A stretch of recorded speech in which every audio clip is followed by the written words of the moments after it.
Hi friends, Telangana రాష్ట్ర రైతులందరికీ యాదృపై శుభవార్త. రైతు భరోసా డబ్బులు, రుణమాఫీ డబ్బులు ఎప్పుడు పడుతున్నాయి, పంట నష్టం డబ్బులు కూడా ఎప్పుడు పడుతున్నాయి తెలుసుకున్న ముందు లైక్ చేయండి, షేర్ చేయండి, సబ్స్క్రైబ్ చేయండి. పక్కనున్న బెల్ ఐకాన్ ఆల్సిబల్ బటన్ గంట సింబల్ నొక్కితే నేను వేసే లేటెస్ట్ అప్డేట్స్ వీడియోస్ మీ ముందుకైతే వస్తాయి. లేట్ చేయకుండా అయితే వీడియోలోకి వెళ్ళే ముందు ఒక లైక్ చేయండి. పక్కనున్న బెల్ ఐకాన్ ఆల్సిబల్ బటన్ అయితే ఒక 10 మందికి ఈ వీడియో అనేది కూడా షేర్ అవుతుంది. ఒక లైక్ చేయడం వల్ల ఇక లేట్ చేయకుండా అయితే వీడియోలోకి వెళ్ళే ముందు ఒక లైక్ చేయండి. ఇక ప్రతి ఒక్కరికి కూడా రైతు భరోసా డబ్బులు రైతులందరికీ కూడా ఎకరానికి 7,500 చొప్పున సంవత్సరానికి 15,000 రూపాయలు అయితే రావడం జరుగుతుంది.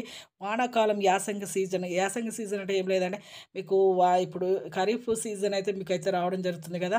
ఈ ఖరీఫ్ సీజన్ డబ్బులు అయితే మీకైతే వస్తున్నాయండి. పెట్టుబడి సాయం ముందుగా అందించాలనేసి మన రైతు భరోసాకు అందే వాళ్ళందరికీ కూడా అందిస్తామనేసి మన సీఎం రేవంత్ రెడ్డి గారు అయితే తెలియజేయడం జరిగింది.